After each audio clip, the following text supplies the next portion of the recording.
नमस्कार, good morning. कैसे हैं आप लोग? हम पढ़ रहे हैं भारत का संविधान और भारत की राज्य व्यवस्था। मित्रों, अब तक हम संविधान के निर्माण की प्रारंभिक जानकारियां, प्रारंभिक कहानी सुन चुके हैं। किस प्रकार भारत की संविधान सभा बनी, किस प्रकार संविधान के निर्माण की प्रक्रिया हुई, किस प्रकार भारत का संविधान बना, और अंतिम लेक्चर में हमने पढ़ा भारत के संविधान की विशेषताएं क्या है। यहां तक अगर हमने पढ़ लिया है तो हम ये कह सकते हैं कि हाँ, मोटे रूप से हमने संविधान के बारे में प्रारंभिक जानकारी प्राप्त कर ली है, या संविधान रूपी इमारत को बाहर से हमने देख लिया है, इसकी डिजाइन, इसकी वास्तुकारी। आइए अब संविधान से जुड़ी हुई एक और बात को पढ़ें। जैसा कि हमने पिछली कक्षाओं में जिक्र किया था इस बात का कि संविधान के निर्माण के लिए भिन्न भिन्न समितियां एवं उप समितियां बनाई गई और सारे ही संविधान सभा के सदस्यों को इन समितियों में शामिल किया गया। संविधान सभा के जो ज्ञानी और विख्यात विधिवेता थे, उन्हें एक से अधिक समितियों में शामिल किया गया और इन समितियों के सदस्यों द्वारा विश्व के लगभग 60 से अधिक देशों के संविधान का अध्ययन किया गया। प्रयास यह था मित्रों कि दुनिया के हर देश के संविधान को पढ़ा जाए, हर देश के संविधान को जाना जाए और जहां से भी जो बेहतर लगता है उसे भारत के संविधान में शामिल करके भारत के संविधान को नायाब और बेहतरीन बनाया जाए। तो भारत का संविधान दुनिया भर के संविधानों से और दुनिया भर की शासन प्रणालियों से प्रभावित रहा है। तो आज का हमारा जो बिंदु है वो है भारत के संविधान के प्रेरणा स्रोत क्या क्या थे, किन देशों के संविधानों से क्या चीजें हमने ग्रहण किए। मित्रों, परीक्षा में इस टॉपिक से संबंधित एक सवाल हर भर्ती परीक्षा में किसी न किसी रूप में पूछ लिया जाता है। आप पुराने प्रश्न पत्रों को उठा करके देख लें, कई बार तो बहुत ही सीधा प्रश्न बन जाता है कि कौन सा संसदीय प्रावधान कहां से लिया गया, या थोड़ा इसको कठिन बनाने के लिए टेबल फॉर्म में पूछ लिया जाता है। एक तरफ देशों के नाम पूछ लिए जाते हैं और दूसरी तरफ संवैधानिक प्रावधान, मैच मेकिंग कीजिए, संगत या असंगत सुमेलित कीजिए, कौन सा कथन सही है, कौन सा कथन गलत है।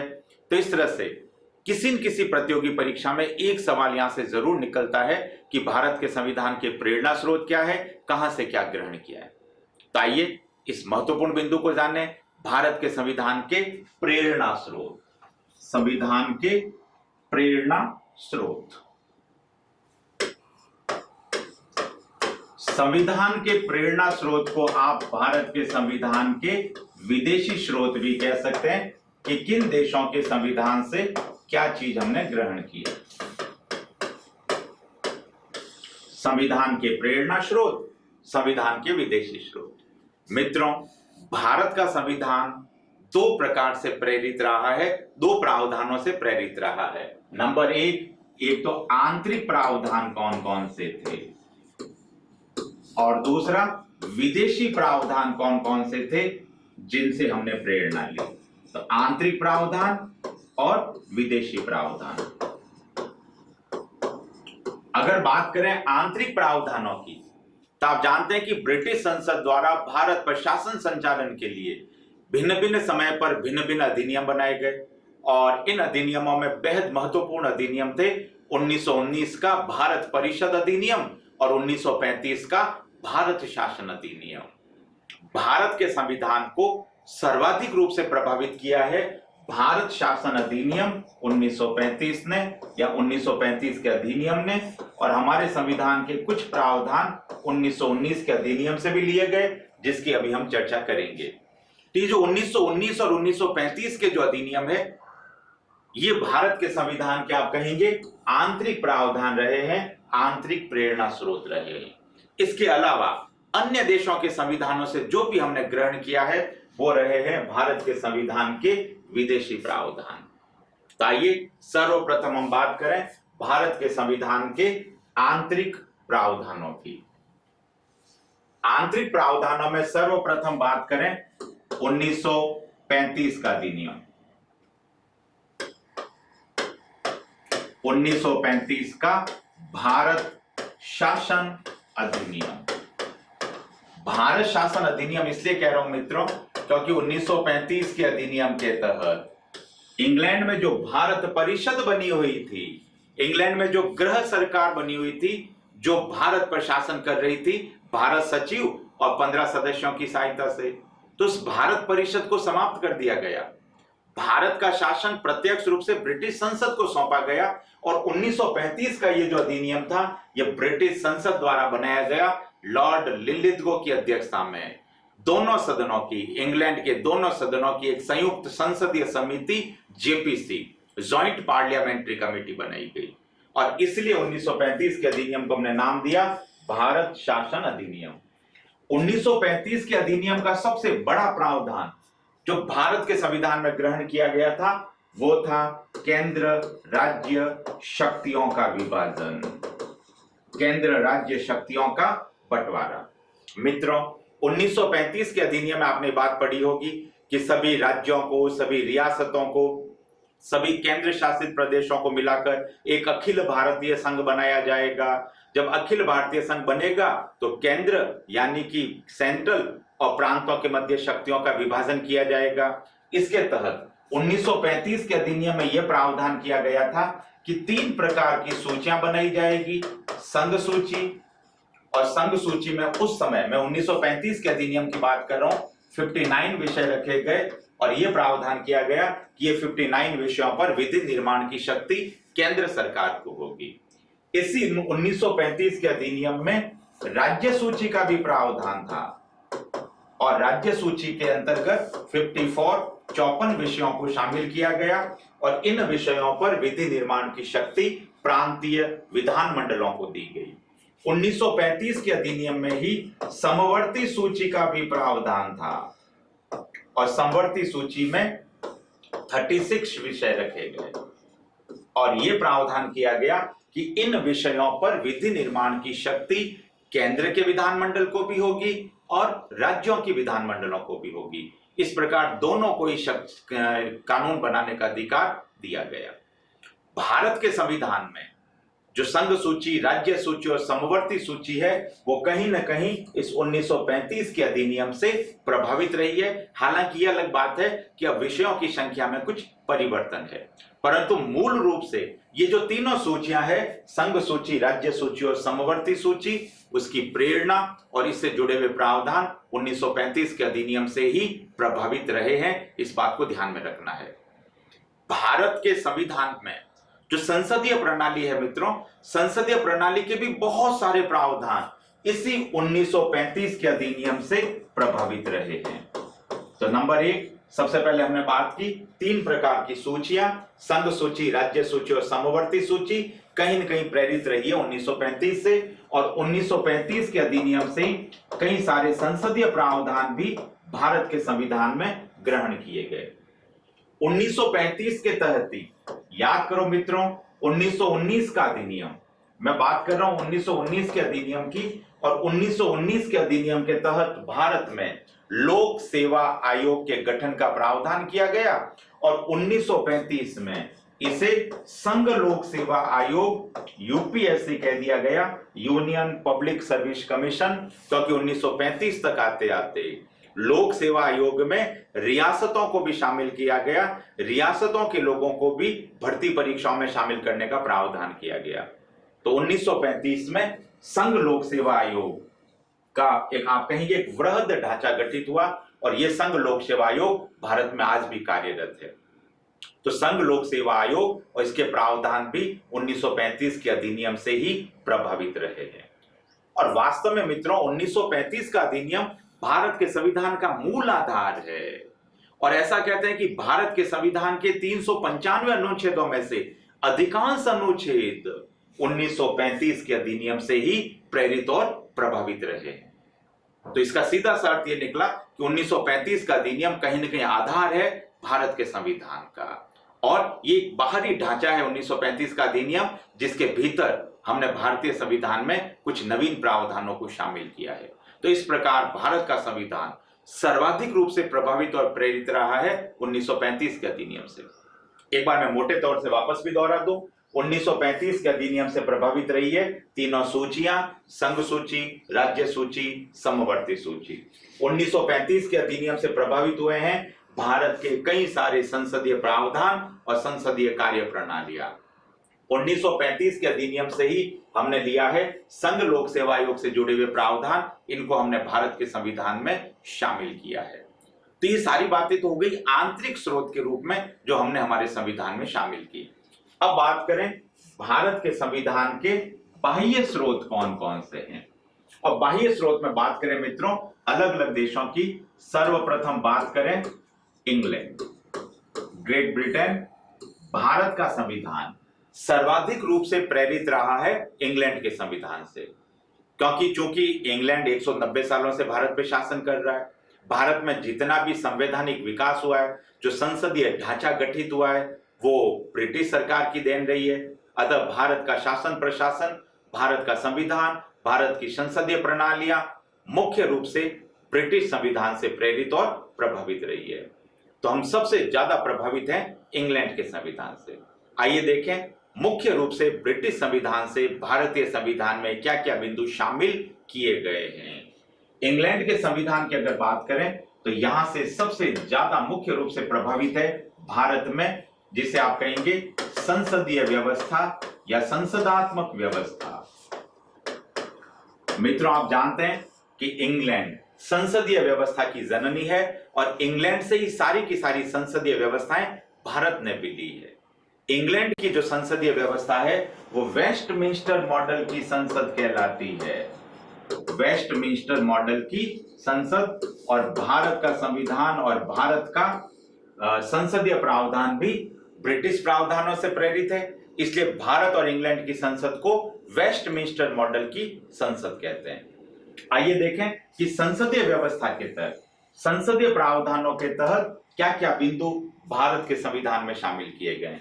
तो देखिए संसदीय व्यवस्था के तहत मैं अलग अलग प्रावधानों की बात कर रहा हूं। संसदीय व्यवस्था में सर्वप्रथम तो यह कहा गया कि भारत में संसदात्मक व्यवस्था होगी। इसका मतलब भारत में जो विधि निर्माण की शक्ति होगी वो संसद के पास होगी, जो कानून बनेंगे वो संसद में बनेंगे। ये सारी बातें हमने ग्रहण की है इंग्लैंड से। इंग्लैंड के संविधान से ही हमने लिया है संसदीय संप्रभुता, पार्लियामेंट्री सॉवरेनिटी, अर्थात भारत में शक्तिशाली होगी भारत की संसद, क्योंकि विधि निर्माण की शक्ति संसद के पास है। तो इसका मतलब भारत में शक्तिशाली है संसद, और यह प्रावधान हमने ग्रहण किया है ब्रिटिश संविधान से। इंग्लैंड के बारे में ऐसा कहा जाता है मित्रों कि इंग्लैंड की संसद विश्व की सर्वाधिक शक्तिशाली संसद है। और परिहास में ऐसा एक कथन प्रचलित है कि इंग्लैंड की संसद चाहे तो दिन को रात और रात को दिन बना दे विधि निर्माण करके। बस इंग्लैंड की संसद एक काम नहीं कर सकती, स्त्री को पुरुष और पुरुष को स्त्री नहीं बना सकती। कथन हास परिहास में जरूर कहा गया है मित्रों, पर यह कथन इंग्लैंड की संसदीय संप्रभुता को प्रमाणित करते हैं कि कितनी शक्तिशाली है इंग्लैंड की संसद। और यही प्रावधान भारतीय संविधान में भी समाहित है। इसका मतलब भारत में शक्तिशाली है भारत की संसद, क्योंकि विधि निर्माण का केंद्र है, यहां से कानून बनाए जाते हैं। तो संसदीय संप्रभुता ब्रिटिश संविधान से प्रेरित है। द्विसदनात्मक व्यवस्थापिका, भारत की संसद के 2 सदन है, द्विसदनात्मक व्यवस्थापिका। वैसे तो आप जानते हैं कि 19 के अधिनियम से ही भारत में द्विसदनात्मक व्यवस्थापिका के प्रावधान आ गए। राज्य परिषद और केंद्रीय विधानसभा नामक 2 पृथक सदन बना दिए गए थे। परंतु मुख्य रूप से इंग्लैंड के संविधान से हमने ये द्विसदनात्मक व्यवस्थापिका ली। जैसा कि आप जानते हैं कि इंग्लैंड की संसद में 2 सदन है, हाउस ऑफ लॉर्ड्स और हाउस ऑफ कॉमन्स। और इसी हाउस ऑफ लॉर्ड्स की तर्ज पर हमने राज्यसभा बनाई, हाउस ऑफ कॉमन्स की तर्ज पर हमने लोकसभा बनाई। और दोनों सदनों के निर्वाचन और कार्य प्रणालियों के प्रावधान ब्रिटिश संविधान से लिए। तो नंबर 1 संसदात्मक व्यवस्था, नंबर 2 संसदीय संप्रभुता, नंबर 3 द्विसदनात्मक व्यवस्थापिका, नंबर 4 विधि निर्माण की प्रक्रिया कि संसद में कानून किस प्रकार बनेंगे, किस प्रकार सदन के पटल पर कानून को रखा जाएगा, किस प्रकार उस पर चर्चा होगी, बहस होगी, 3 वाचन किस प्रकार से होंगे, प्रथम वाचन, द्वितीय वाचन, तत्पश्चात समिति स्तर, प्रतिवेदन स्तर, तृतीय वाचन और अंत में उस पर हस्ताक्षर भारत के राष्ट्रपति के द्वारा। तो ये जो विधि निर्माण की जो संपूर्ण प्रक्रिया है दोनों सदनों की, ये विधि निर्माण प्रक्रिया भी प्रभावित है ब्रिटिश संविधान से। इसी क्रम में ब्रिटिश संविधान से हमने ग्रहण किया है प्रधानमंत्री और मंत्रिमंडलीय व्यवस्था। प्रधानमंत्री और मंत्रिमंडल, मोटे तौर पर आप यूं भी कह सकते हो मंत्रि परिषद या मंत्रिमंडलीय जो व्यवस्था है कि किस प्रकार मंत्रिमंडल कार्य करेंगे, किस प्रकार शक्ति का अंतिम केंद्र प्रधानमंत्री होगा जो संसद की संपूर्ण शक्तियों का बहुमत के आधार पर प्रयोग करेगा। तो प्रधानमंत्री का पद, मंत्रि परिषद, मंत्रिमंडल की विशेषताएं, मंत्रिमंडल व्यवस्थापिका का अंग होगा, मंत्रिमंडल गोपनीयता का पालन करेंगे, मंत्रिमंडल राष्ट्रपति के प्रति व्यक्तिगत रूप से उत्तरदायी रहेंगे, सामूहिक रूप से वो संसद यानी लोकसभा के प्रति उत्तरदायी होंगे, मंत्रिमंडल में कहीं न कहीं राजनीतिक सजातीयता पाई जाएगी, मंत्रिमंडल का जो सर्वोच्च नेता होगा वो प्रधानमंत्री होगा। ये सारी की सारी बातें ब्रिटिश संविधान से प्रेरित और प्रभावित है। संसदीय व्यवस्था के अंतर्गत ही एक और प्रावधान जो हमने ब्रिटिश संविधान से लिया है वो है संसदीय विशेषाधिकार। संसदीय विशेषाधिकार, आप जानते हैं मित्रों, भारत के संविधान का अनुच्छेद 105 जो भारत के सांसदों को विशेषाधिकार प्रदान करता है, उन्हें सदन में वाक स्वतंत्रता प्रदान करता है, उन्हें विभिन्न प्रकार के दीवानी और फौजदारी उन्मुक्तियां प्राप्त है। तो ये जो भी सांसदों के विशेषाधिकार है, ये सारे के सारे संसदीय विशेषाधिकार ब्रिटिश संविधान से प्रेरित है। इसी प्रकार संसदीय समितियां, आप जानते हैं कि भारत के संसद में भिन्न भिन्न प्रकार की संसदीय समितियां बनी हुई है, कुछ स्थायी समितियां, कुछ अस्थायी समितियां जो संसदीय कार्यवाही में अपना योगदान देती है। तो ये सारी की सारी चीजें, इसी प्रकार से आप कहेंगे तो प्रश्नकाल, सांसदों द्वारा मंत्रियों से प्रश्न पूछने की प्रक्रिया, ये सारे के सारे जो भी प्रावधान है संसदीय व्यवस्थाओं के, वो हमने ब्रिटिश सरकार से ग्रहण किए हैं। तो संसदीय प्रावधान भारत के सर्वाधिक प्रभावित है इंग्लैंड के संविधान से, और इसलिए हम कहते हैं कि इंग्लैंड की तरह भारत की संसद भी वेस्टमिंस्टर मॉडल की संसद है, क्योंकि हमने ब्रिटिश संसदीय प्रावधानों को अपनाया है। एक बार वापस जल्दी से जो इंग्लैंड से हमने संसदीय प्रावधान लिए हैं उनको वापस से दोहरा दें। भारत की संसदीय व्यवस्था इंग्लैंड से प्रभावित है।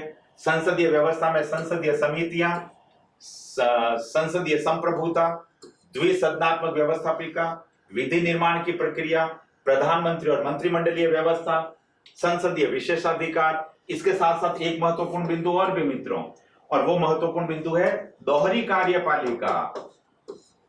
दोहरी कार्यपालिका से हमारा अभिप्राय है कि भारत के शासन में दो प्रमुख शक्तियां होगी, एक नाम मात्र की कार्यपालिका जो भारत के राष्ट्रपति में समाहित है, और एक वास्तविक कार्यपालिका जो भारत का प्रधानमंत्री है। ये जो दोहरी कार्यपालिका के प्रावधान है, अर्थात प्रधानमंत्री शक्तिशाली होंगे, राष्ट्रपति नाम मात्र के होंगे, संघ की सारी शक्तियां राष्ट्रपति में होगी, परंतु उन शक्तियों का प्रयोग करने का अधिकार पर्दे के पीछे प्रधानमंत्री के पास होगा। तो इस प्रकार से दोहरी कार्यपालिका, राष्ट्रपति का नाम मात्र का होना, प्रधानमंत्री और मंत्री परिषद का शक्तिशाली होना, ये सारे के सारे प्रावधान इंग्लैंड के संविधान से प्रभावित है। और इंग्लैंड के संविधान से संसदीय व्यवस्था में प्रावधान और लिया गया मित्रों कि भारत की जो कार्यपालिका है, भारत की जो मंत्री परिषद है, वो व्यवस्थापिका के प्रति उत्तरदायी होगी, यानी संसद के प्रति उत्तरदायी होगी। इसका मतलब अगर आपको मंत्री बनना है, कार्यपालिका का सदस्य बनना है, तो आपको पहले व्यवस्थापिका का सदस्य यानी सांसद बनना पड़ेगा, और यदि आप सांसद नहीं है और फिर भी आप मंत्री हैं तो 6 माह की अवधि के भीतर भीतर आपको संसद का सदस्य बनना पड़ेगा।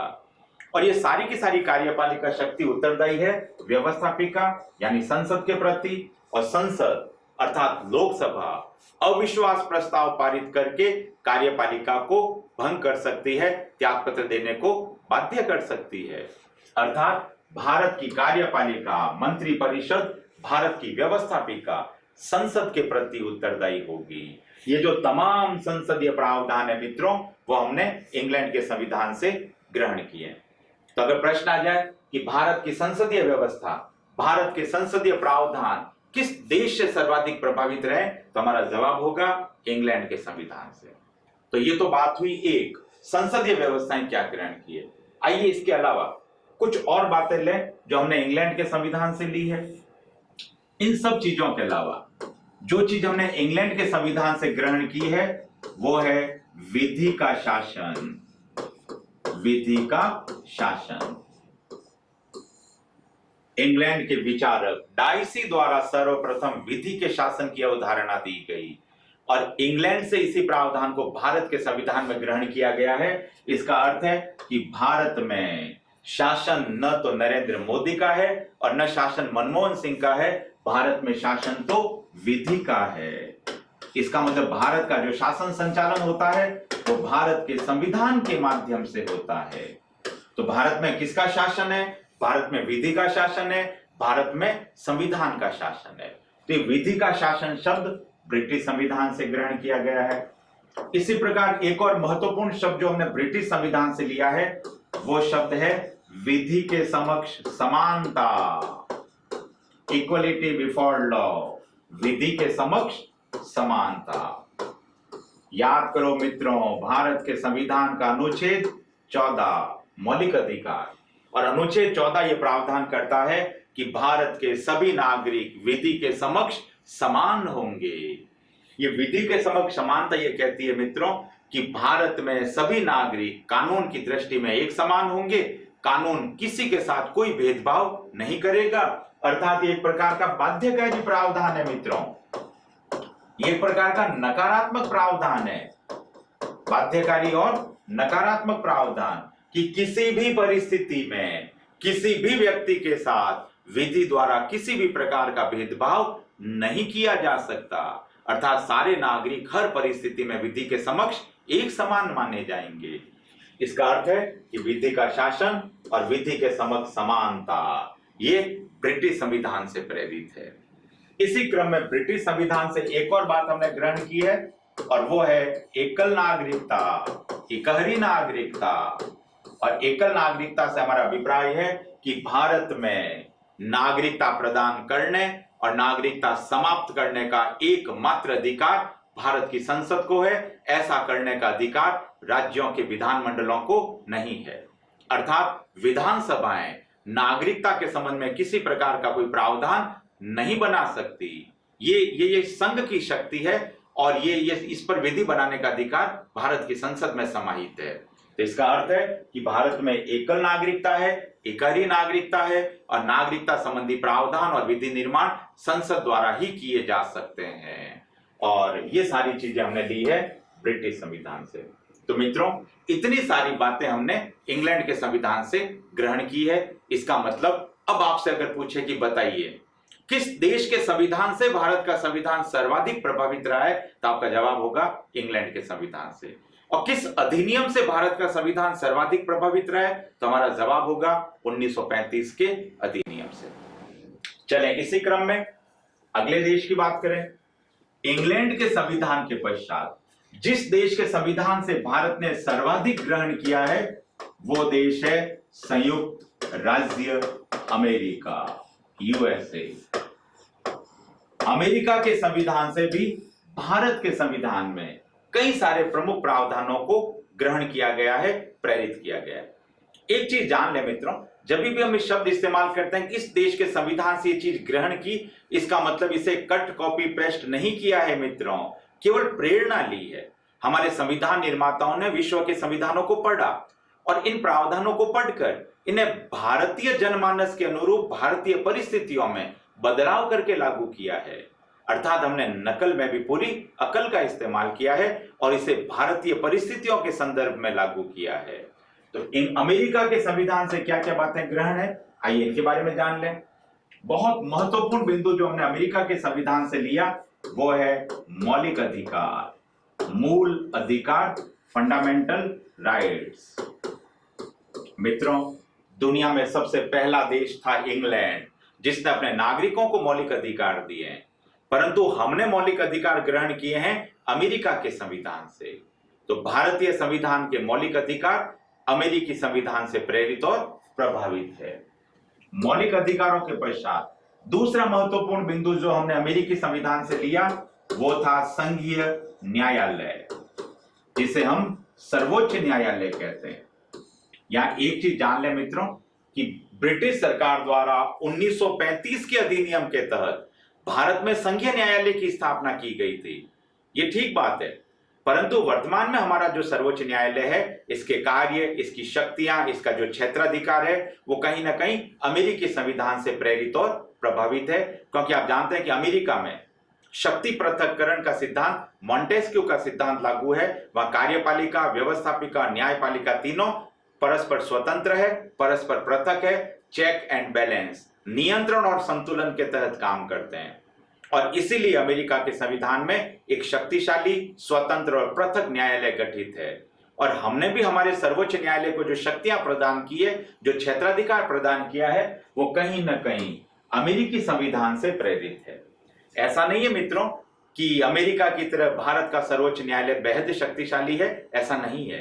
पर हाँ, कुछ हमारे न्यायिक प्रावधान और संघीय न्यायालय और सुप्रीम कोर्ट के क्षेत्राधिकार और इसकी शक्तियां अमेरिकी संविधान से प्रेरित और प्रभावित रही है।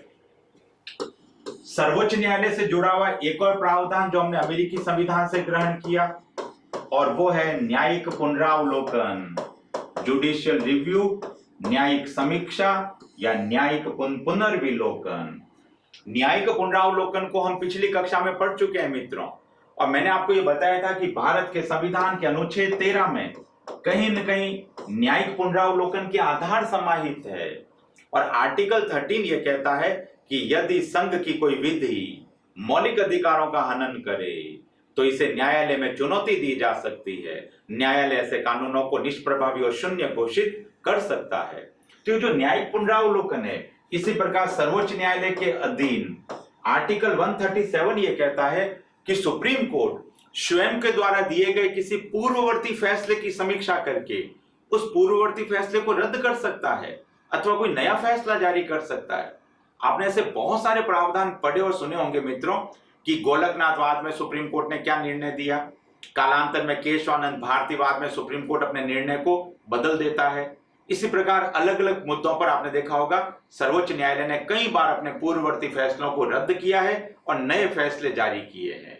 तो सर्वोच्च न्यायालय संसद द्वारा बनाई गई विधियों का भी पुनर्विलोकन करता है और स्वयं द्वारा दिए गए फैसलों की भी समीक्षा करके उन्हें रद्द या बदल सकता है। तो इस प्रकार ये जो न्यायिक पुनरावलोकन के प्रावधान है, ये अमेरिकी संविधान से प्रेरित और प्रभावित है। या एक चीज ध्यान रखें, विश्व का सबसे शक्तिशाली सर्वोच्च न्यायालय और सर्वाधिक न्यायिक पुनरावलोकन के अधिकार अमेरिकी संविधान में निहित है, अमेरिका के सुप्रीम कोर्ट में है।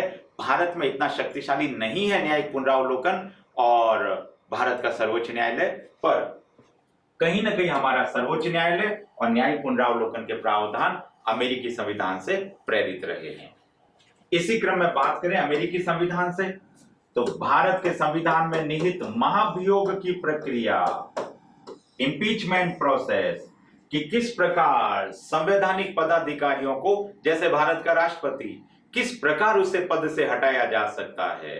तो पद से हटाने का संबंधी जो प्रावधान है, महाभियोग की प्रक्रिया, वो भी अमेरिकी संविधान से प्रेरित रही है।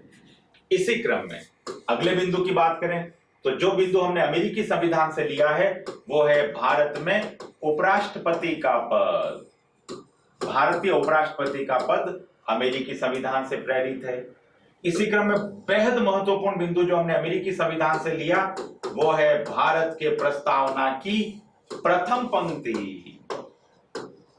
भारत की संविधान की प्रस्तावना की प्रथम पंक्ति, याद करो मित्रों, हमारी प्रस्तावना उद्देशिका की प्रथम पंक्ति जो प्रारंभ होती है, हम भारत के लोग, we the people of India, हम भारत के लोग, ये पंक्ति किसी न किसी रूप में अमेरिकी संविधान से प्रेरित रही है।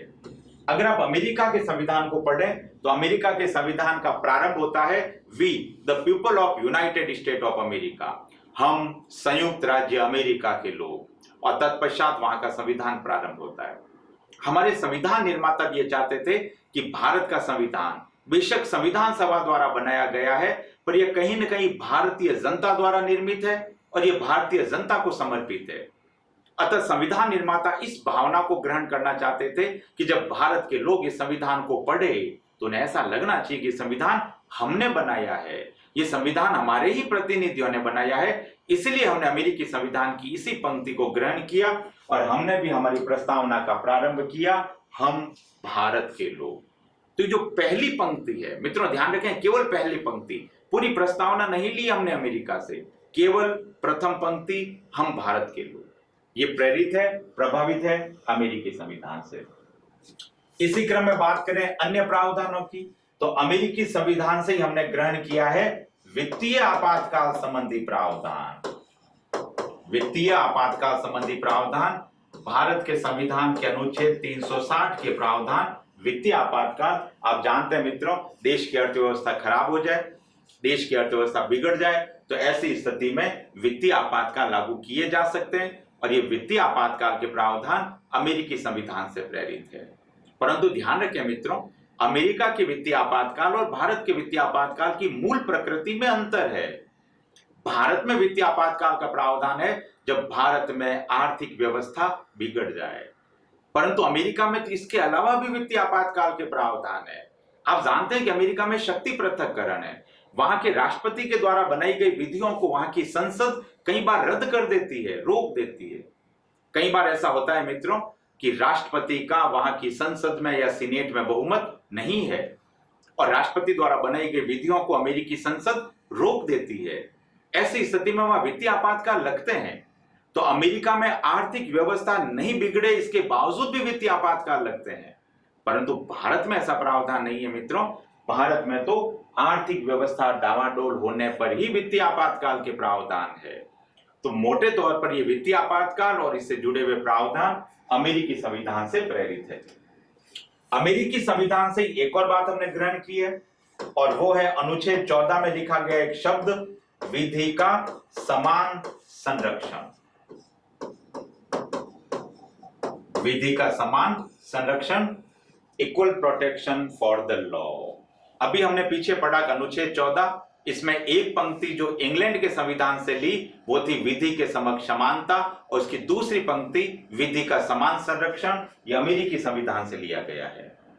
विधि का समान संरक्षण ये कहता है कि भारत के सभी नागरिकों को समान न्याय और नैसर्गिक न्याय, प्राकृतिक न्याय प्रदान किया जाएगा। न्याय में कोई भेदभाव नहीं किया जाएगा।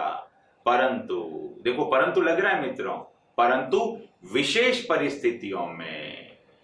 परिस्थितियों में भेदभाव किया जा सकता है और विशेष वर्गों, पीड़ित वर्गों और वंचित समूहों के कल्याण के लिए विशेष विधि बनाकर विशेष कानूनी प्रावधान किए जा सकते हैं। इसका मतलब वैसे तो सभी नागरिकों को विधि का समान संरक्षण मिलेगा, सभी को समान नैसर्गिक न्याय मिलेगा, परंतु विशेष परिस्थितियों में इस प्रकार के भेदभाव किए जा सकते हैं। तो ये सारे के सारे जो उपबंध है विधि के समान संरक्षण में शामिल है। विधि का समान संरक्षण शब्द आप कहेंगे कि ये एक प्रकार की सकारात्मक प्रवृत्ति है और ये अमेरिकी संविधान से ग्रहण और प्रेरित किए गए हैं। तो क्या लिया हमने अमेरिकी संविधान से, एक बार वापस मोटे तौर पे देखें। हमने अमेरिकी संविधान से ग्रहण किया है मौलिक अधिकार, हमने अमेरिकी संविधान से ग्रहण किया है हमारे सर्वोच्च न्यायालय के प्रावधान, अमेरिकी संविधान से हमने लिया है न्यायिक पुनरावलोकन, अमेरिकी संविधान से प्रेरित है महाभियोग की प्रक्रिया, अमेरिकी संविधान से प्रेरित है उपराष्ट्रपति का पद, यहीं से ली हमने हमारी प्रस्तावना की प्रथम पंक्ति, हम भारत के लोग, और अमेरिकी संविधान से प्रेरित है वित्तीय आपातकाल संबंधी उपबंध, और अमेरिकी संविधान से प्रेरित है हमारे अनुच्छेद 14 का एक शब्द, विधि का समान संरक्षण। ये सारी की सारी बातें मित्रों अमेरिकी संविधान से ग्रहण की गई है या अमेरिकी संविधान से प्रभावित है। तो अभी तक हमने दो देशों की बात की, हमने बात की इंग्लैंड की, हमने बात की अमेरिका की। आइए अब कुछ और देशों को भी देखते हैं। अन्य देशों के क्रम में बात करें तीसरे देश की। तीसरा देश है मित्रों आयरलैंड।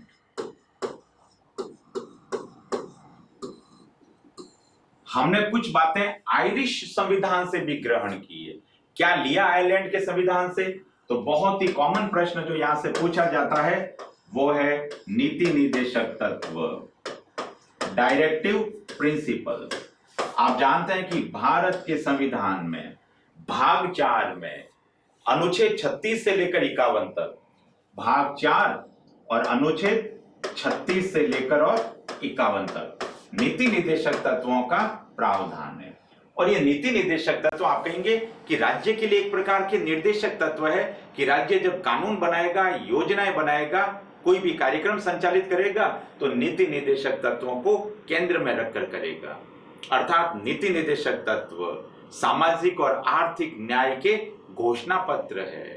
ये वादा है नागरिकों से कि नागरिकों, सरकार आपको ये परिस्थितियां और इस प्रकार की चीजें उपलब्ध करवाएगी। ये नीति निर्देशक तत्व जो है, परंतु ध्यान रखें ये बाध्यकारी नहीं है, ये वाद योग्य नहीं है। राज्य चाहे तो इन्हें प्रदान करे और न चाहे तो ना भी करे। तो नीति निर्देशक तत्व आयरलैंड के संविधान से प्रेरित है।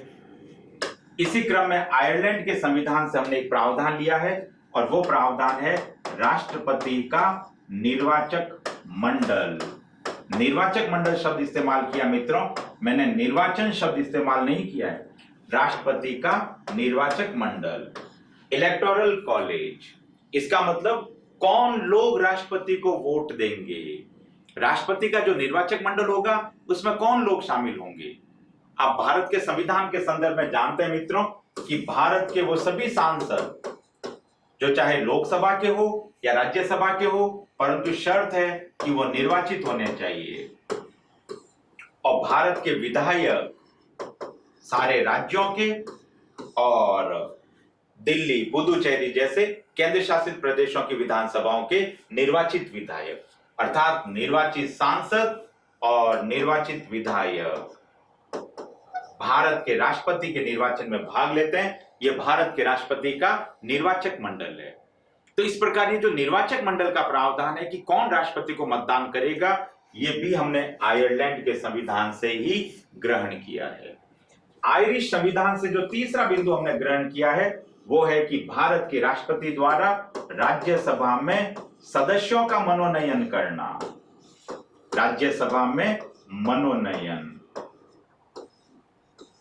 आप जानते हैं कि भारत के संविधान के अनुच्छेद 80 में राज्यसभा का प्रावधान है और राज्यसभा के सदस्यों में से 12 सदस्यों को राष्ट्रपति मनोनीत करता है मंत्रिपरिषद के परामर्श पर। और कौन होंगे ये 12 लोग? तो ऐसा प्रावधान है कि ये लोग कला, साहित्य, विज्ञान और समाज सेवा में उम्दा योगदान देने वाले लोग होंगे। और कला में आप जानते हैं गीत, संगीत, नृत्य, फिल्म, सिनेमा, खेल, इन विभिन्न क्षेत्रों को, विधि, इन सारे क्षेत्रों को शामिल किया गया है।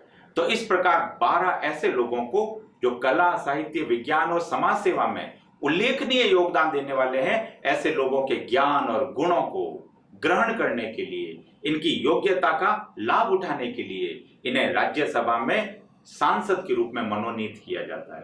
तो इन सांसदों को राज्यसभा में मनोनयन करने का जो तरीका है वो भी हमने आयरलैंड के संविधान से ग्रहण किया है।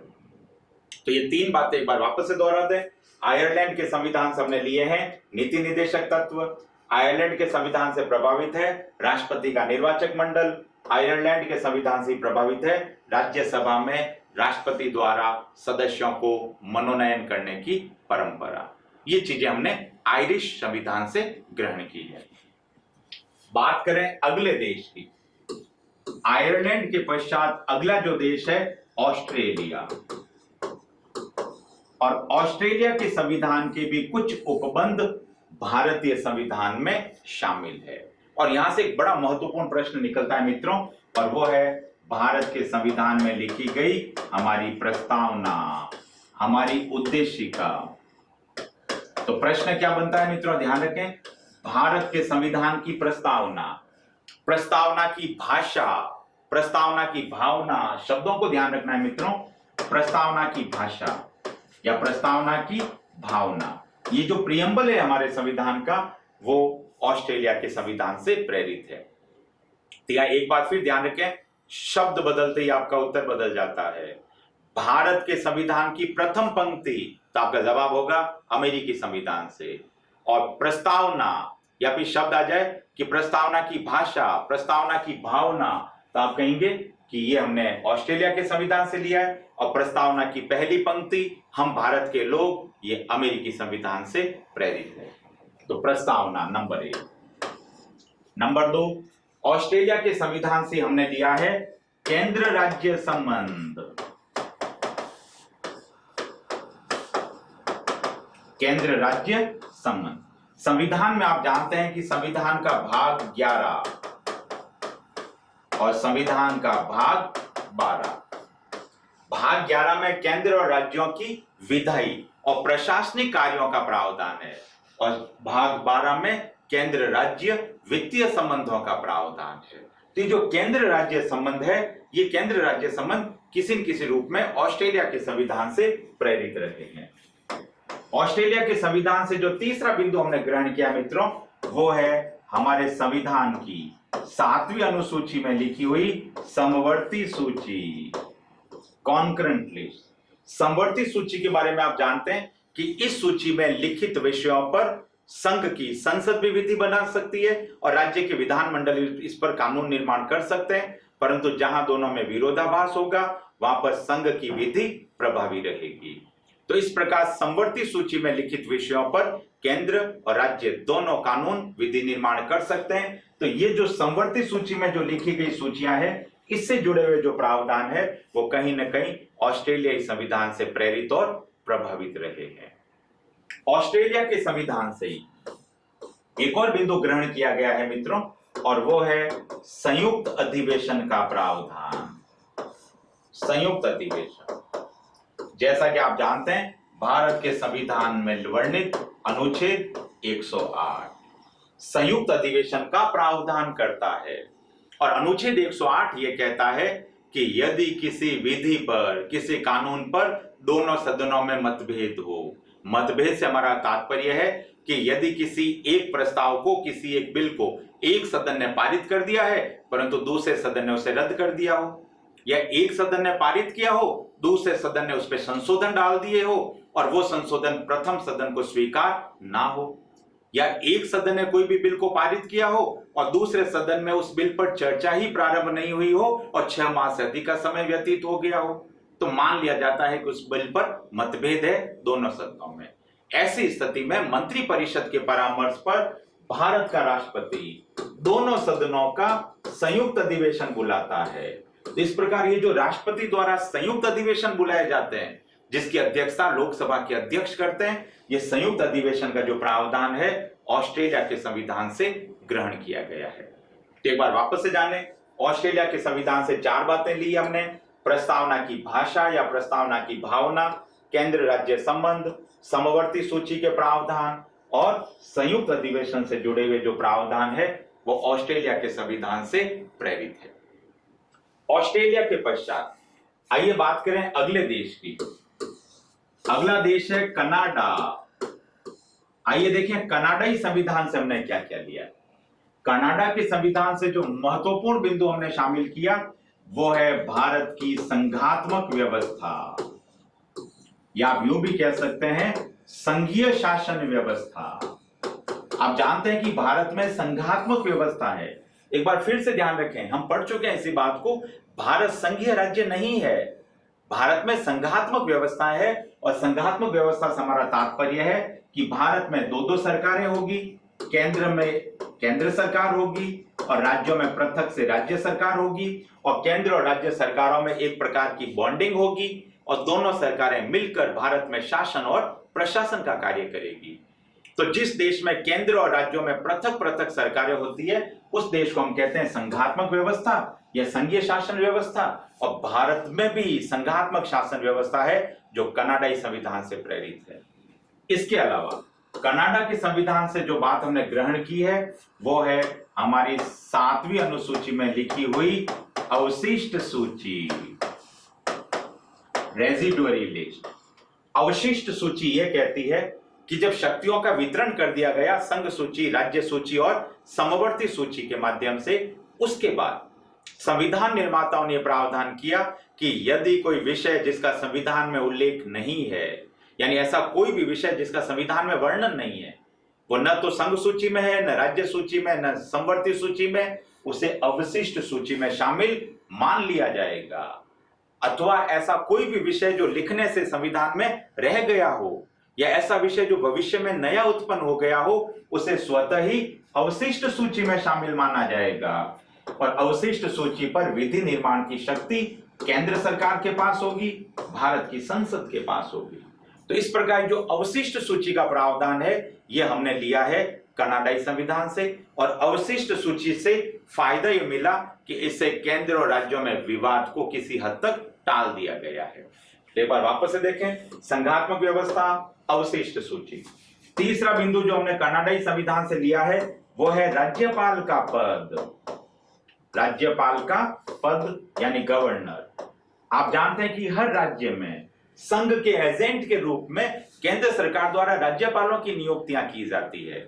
संविधान निर्माण के समय काफी बहस और विवाद हुई इस बात को लेकर कि राज्यपाल का पद कैसा रखा जाए, क्या निर्वाचित रखा जाए, मनोनीत रखा जाए या केंद्र द्वारा नियुक्त रखा जाए। और अंत में प्रावधान ये किया कि हम कनाडाई संविधान की तरह राज्यपालों को केंद्र सरकार द्वारा नियुक्त यानी राष्ट्रपति के एजेंट के रूप में नियुक्त करेंगे। तो इस प्रकार से जो राज्यपाल के पद का प्रावधान है ये कनाडाई संविधान से लिया गया है। कनाडा के संविधान से जो एक और महत्वपूर्ण बिंदु लिया गया है वो है भारत की न्यायपालिका का। न्यायपालिका से मेरा यहां तात्पर्य है भारत का सर्वोच्च न्यायालय। तो भारत के सर्वोच्च न्यायालय द्वारा परामर्शदात्री कार्य करना, और परामर्शदात्री कार्यों से मेरा तात्पर्य है कि भारत के राष्ट्रपति को विधिक परामर्श प्रदान करना। याद करो भारत के संविधान का अनुच्छेद 143, आर्टिकल 143 ये कहता है कि राष्ट्रपति द्वारा मांगे जाने पर, याद रखना मित्रों, मांगे जाने पर, बिना मांगे नहीं।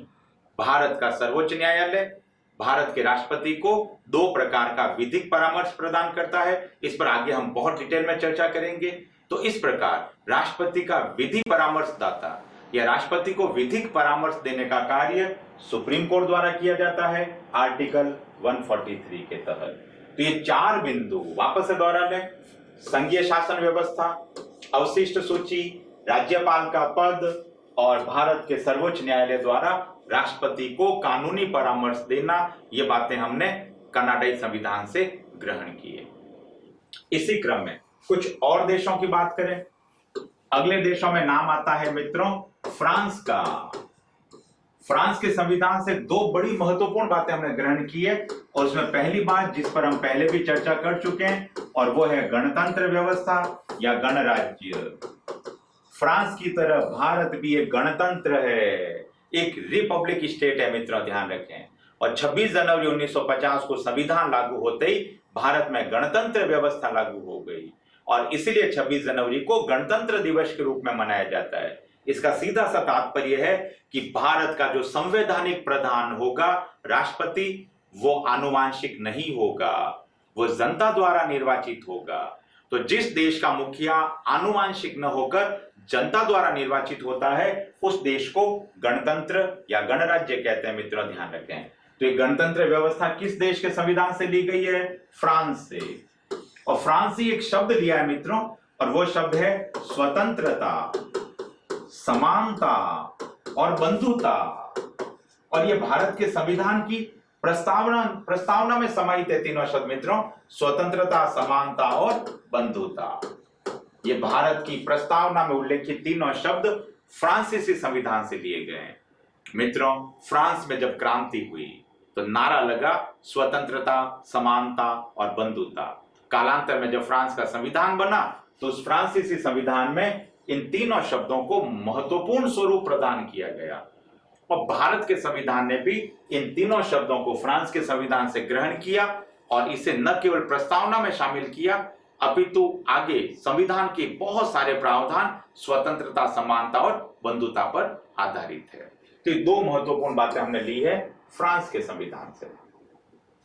अगले देश की बात करें, अगले देश में नाम आता है मित्रों दक्षिण अफ्रीका का, साउथ अफ्रीका। और दक्षिण अफ्रीकी संविधान से हमने बेहद महत्वपूर्ण बात ग्रहण की है, और वो बात है संविधान संशोधन प्रक्रिया।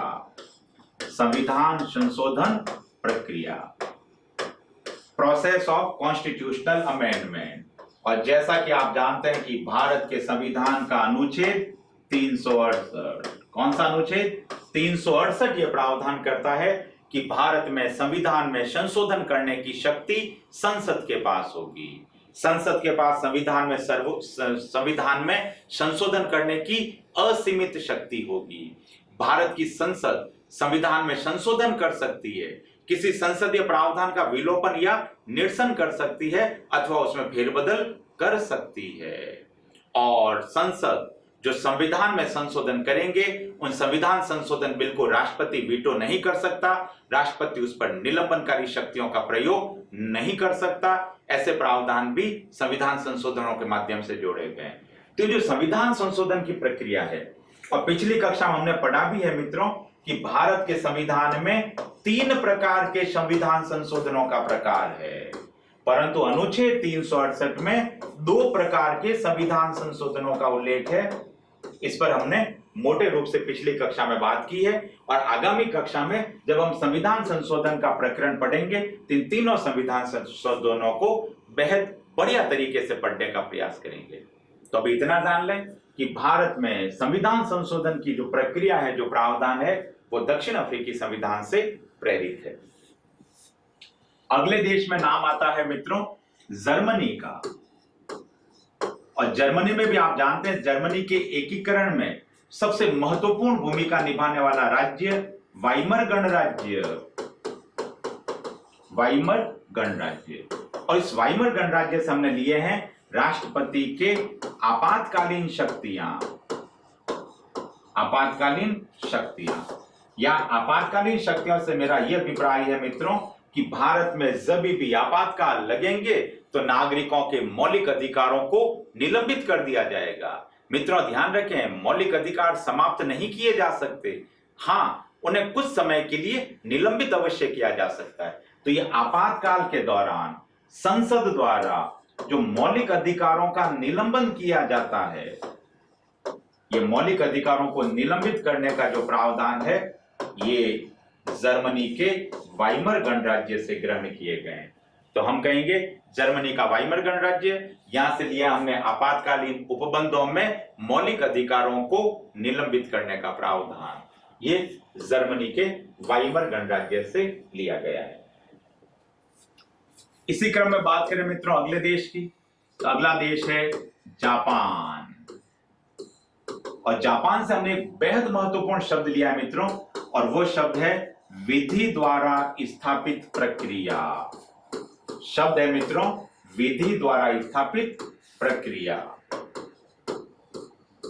याद करो मित्रों हमारा मौलिक अधिकार, और हमारे मौलिक अधिकारों में अनुच्छेद 21 आर्टिकल 21 जो सभी नागरिकों को प्राण एवं दैहिक अधिकार प्रदान करता है, जिसे मोटे तौर पे हम कहते हैं जीवन का अधिकार।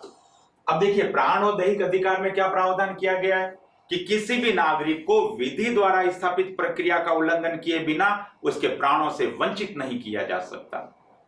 शब्द एक बार वापस सुने मित्रों, किसी भी व्यक्ति को विधि द्वारा स्थापित प्रक्रिया का पालन किए बिना उसके प्राणों से वंचित नहीं किया जा सकता।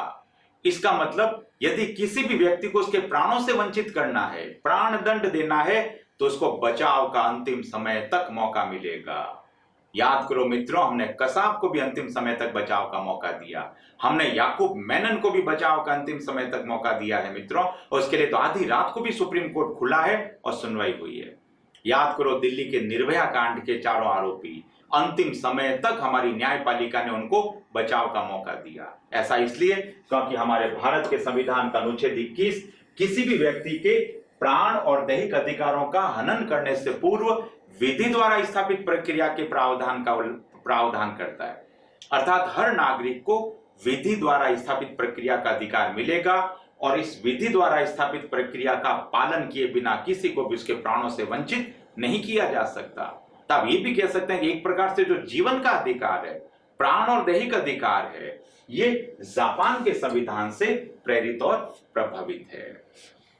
विदेशी प्रेरणा में अंतिम नाम आता है मित्रों सोवियत संघ का। सोवियत संघ जिसे आजकल हम रूस कहते हैं, रसिया। सोवियत संघ के संविधान से हमने बेहद महत्वपूर्ण बात ग्रहण की है मित्रों कालांतर में, और वो है मौलिक कर्तव्य, मूल कर्तव्य, फंडामेंटल ड्यूटीज। देखिए स्टालिन ने सोवियत संघ के संविधान में इन मौलिक कर्तव्यों का प्रावधान किया और इंदिरा गांधी कहीं न कहीं इस प्रकार के सोवियत संघ के संविधान और स्टालिन संविधान से प्रभावित और प्रेरित रही है। और आगे तो आप जानते हैं कि किस प्रकार इंदिरा गांधी द्वारा अपने प्रतिरक्षा मंत्री सरदार स्वर्ण सिंह की अध्यक्षता में कमेटी बनाई गई।